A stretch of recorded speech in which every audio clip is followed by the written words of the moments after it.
What's good, ladies? What's good, gentlemen? Today we are reacting to how did Little Caesars become a big pizza chain. Now look, listen, all hood niggas, they eat Little Caesars. All hood niggas, they eat Wendy's. I love Little Caesars. I don't really get what's the hate. It's an affordable price, but you know, obviously not gonna taste as good as Papa John's or Pizza Hut, but it's still good.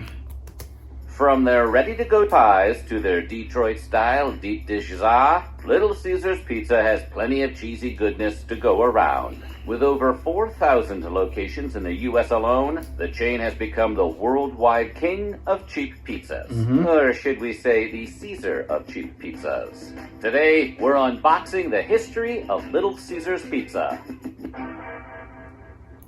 But before Let's get it. Be sure to subscribe to the Weird History Food channel and let us know in the comments below what other nostalgic eateries you would like to hear about.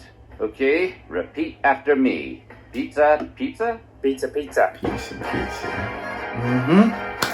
Let's All get it. roads may lead to Rome, but our Caesar got his start in Michigan. Mike Ilitch returned home to Detroit after 4 years in Hawaii with the U.S. Marine Corps. Prior to enlisting in the service, he'd been a star shortstop for the Cooley High School baseball team. And upon his return to civilian life, the Detroit Tigers had a contract. I never played baseball. I don't know no High positions. school player for those particular stars to align.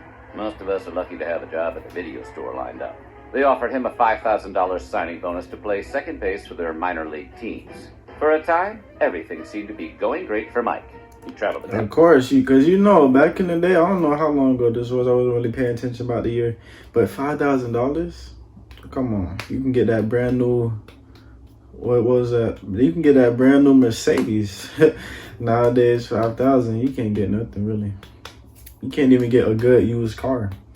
Like, the country as he played for the Jamestown Falcons, the Tampa Smokers, and the St. Petersburg Saints. Along the way, he met former Delta Airlines ticket agent Marion Bayoff on a blind date. She was 4 years his junior, and the two hit it off like cheesy bread and ranch dressing. And within just a few months, ranch they were overrated. married. But shortly thereafter, tragedy struck. Mike injured his knee, and he had to retire from playing baseball for good. He suddenly needed a new life plan, and for a while, he worked odd jobs as a bartender and a door-to-door aluminum awning salesman. Really? Door-to-door awnings? It's an optimistic business model. How many of those do you expect to move? He and Marion managed to save up $10,000, and the two took their savings and went to Garden City, where they planned to spend every last cent on their very own restaurant. Mike wanted to call it Pizza Treat, but Marion objected. Correctly. That's just an awful name. She insisted they name the restaurant after her personal nickname for Mike, Little Caesar. Generally speaking, shout out to her. That's good. It means you're kind of a jerk. Oh, Little Caesar, huh? Yeah, sure. But for the Ilitches, it meant inspiration. The couple ultimately compromised on the name, and on May 8, 1959, they opened the doors to the world's first ever Little Caesars Pizza Treat restaurant. It was a clunky name for a future empire, but it was a start. On their very first day in business, they sold a whopping 49 pies. That's a lot of pizza. Really, almost too much pizza, if such a thing existed. By the end of their first week, they'd sold 296, roughly 40 pizzas each day. Apparently, now imagine how much they was pricing it. How much they was pricing it? Like $3? Come on. Garden City loved it so much that Little Caesars opened its second location just 3 years later. 7 years after that, they opened up their 50th. It was truly becoming the Hadrian's Wall of pizza chains. Now look at the character, yeah.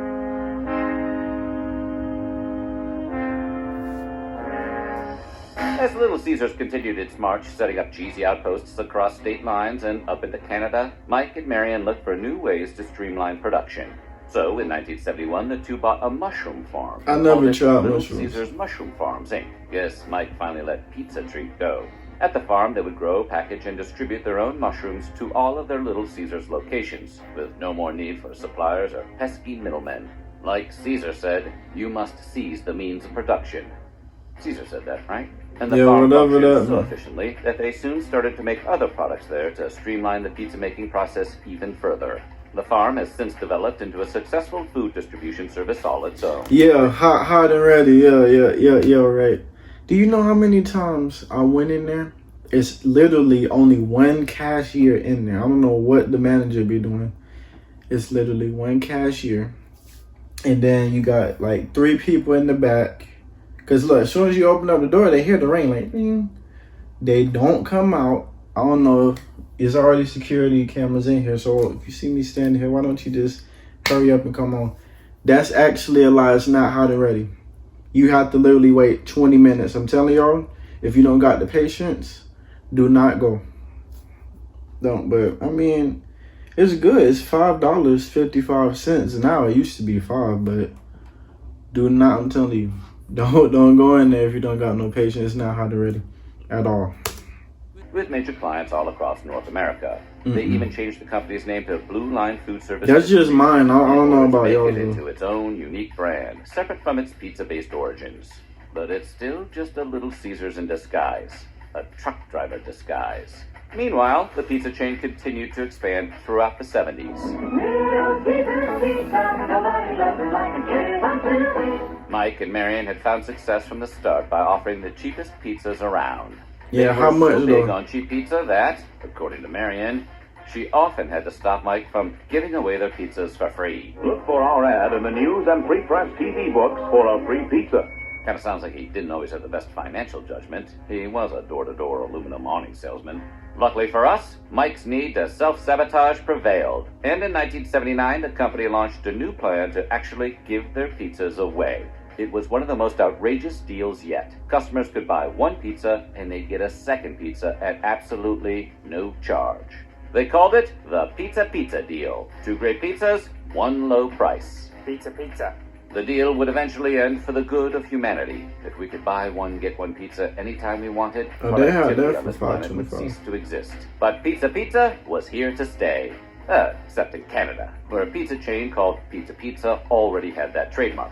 Canadian Little Caesars went with Quality Quality, which does not have the same ring to it. It's got too many syllables. It's a mess from top to bottom. In 1987, Little Caesars finally conquered America by having locations in all 50 U.S. states. In the years since, the company's expanded its operations into over 25 other countries as well. All the while, the chain has experimented with several different products and marketing campaigns. In 1982, they introduced their famous Crazy Bread. Sure, it's just breadstick. It's good, but I remember, like, I think I was 7 or 8. They used to have churros. Now, you know, I know most of y'all younger than me, so I don't even think y'all know that. But all the people that's my age or older, y'all remember that they had those churros. I remember that. It's good. Crazy bread, cool too, but I just get the pizza. That's it. Sticks with some butter, garlic, and Parmesan cheese on top, but it's also the single greatest food ever invented. Little Caesars could probably stop selling pizza altogether and still do all right. Likewise, in 1985, Little Caesars launched Crazy Sauce, the basically marinara sauce that is meant to accompany their Crazy Bread. This soon led to the creation of the Crazy Combo, which is a combo that includes both the breadsticks and the sauce. I don't know how much it is now. Circuses don't have to be groundbreaking. They just have to be awesome and readily available. Speaking of readily available, around this same time, Little Caesars formed a partnership with the Kmart Corporation, giving them unprecedented access to hungry Kmart shoppers the nation over.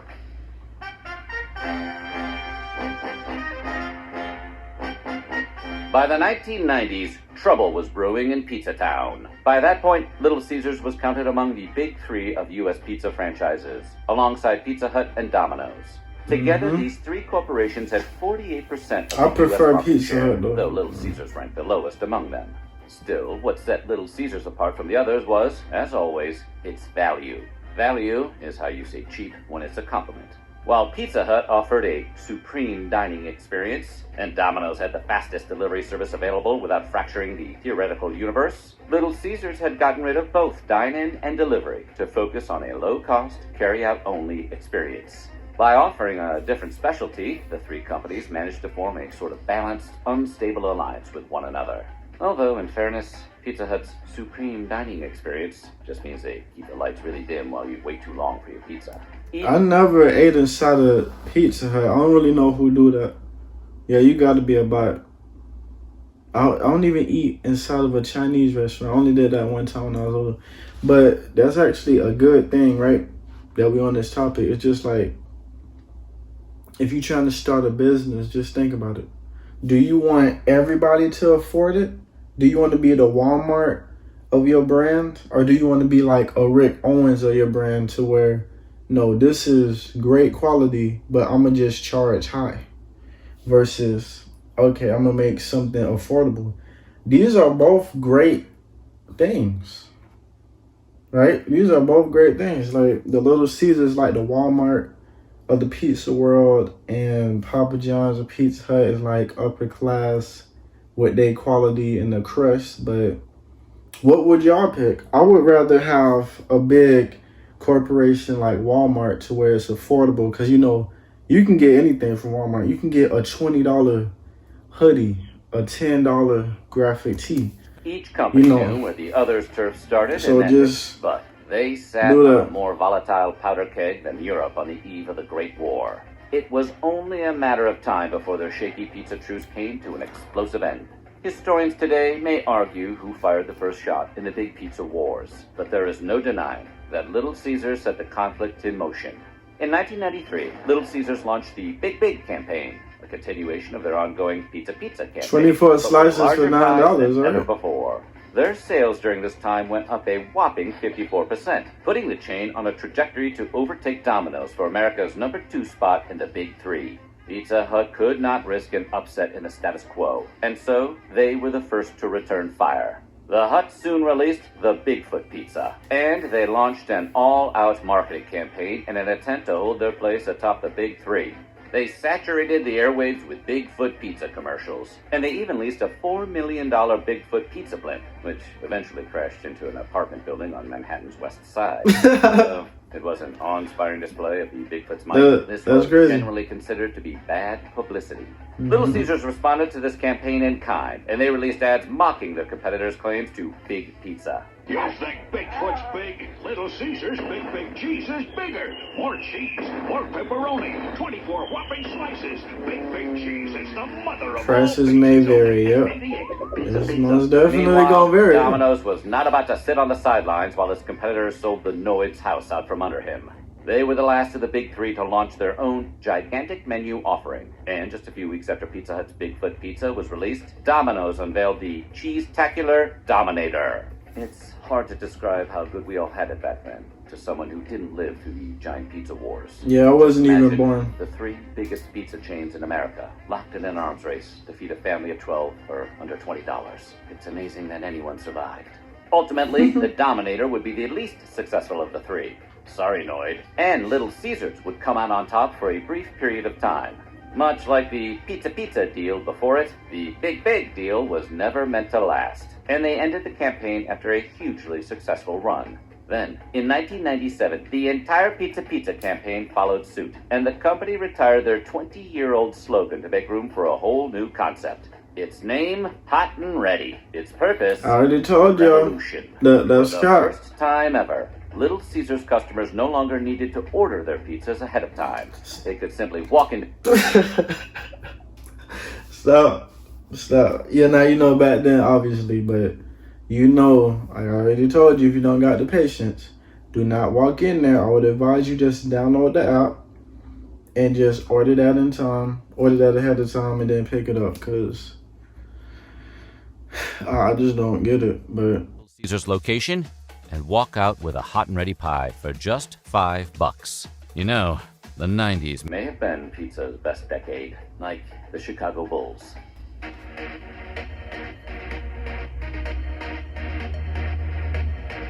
Just like the Backstreet Boys, Little Caesars began to struggle at the turn of the millennium. While they managed to hold on to their #3 spot among the Big Three, more value-focused competitors like Cici's Pizza and Papa Murphy's arose to take a bite out of the cheap pizza market. And Papa John's has risen up in recent years to elbow its way ever closer to a spot in the Big Three. You know, for people who like their pizzas soaking wet. I've had over 40 pizzas in the last 30 days. Meanwhile, Domino's finally overtook Pizza Hut as America's top pizza franchise in 2018.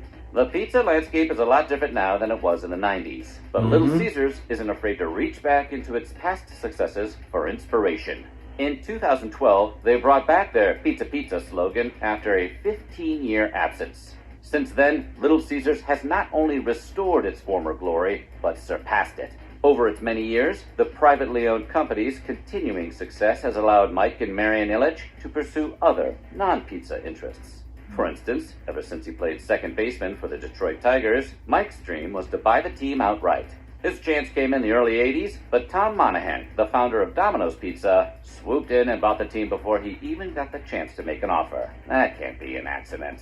Yeah, that wasn't by accident. He did it on But purpose. still wanting to buy a Michigan sports team, Mike had to settle for the Detroit Red Wings. Yeah, we've all been there, buddy. Under his leadership, the Red Wings became a successful and beloved hockey team, with ticket sales increasing eightfold over a 5-year period. It was around this time that Little Caesars launched the mobile Love Kitchen, a traveling pizza truck that over the years has handed out millions of free pizzas to families in need, both in poor communities and in areas impacted by natural disasters. The Love Kitchen's launch was so successful that it has received not 1 or 2, but 3 presidential awards for service. Yeah, that's right. How many presidential awards does Pizza Hut have? No, really. I don't know. Is it more than annoyed? But while the Love Kitchen made its rounds across America, Mike kept his eyes on his ultimate prize. In 1992, he finally returned to the Detroit Tigers, the team that had brought him on as second baseman nearly 40 years prior, but this time as its owner. And it only cost him $85 million. Who says Cheap Pizza never did anything for anyone? Yeah, like that's a little bit. Even with big money and big sports teams in their portfolio, he and Marian continued to give back to Michigan, with projects meant to help rejuvenate Detroit and contributions to adopt-a-school programs in the Special Olympics. They even quietly paid Rosa Parks' rent for the last 11 years of her life. Though Mike Ilitch passed away in 2017, Marian remains among the world's richest women, with a total net worth of about $4 billion. Now, that's some crazy bread. So what do you think? Where does Little Caesars rank among your favorite pizza chains? I don't know, top 3. Yeah, cause that's all I eat. I eat Domino's, Papa John's, and Little Caesars, and I think that's it. Yeah, I don't really eat no other pizza unless it's frozen. Now, you know, the frozen ones, Red Baron or DiGiorno's, you know. Like pizza, y'all just sponsor me. I eat y'all every day, like literally.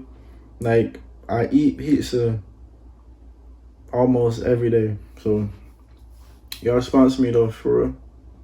That was a very good video. You make sure y'all like, comment, and subscribe. Like, come on. We have a goal here, okay?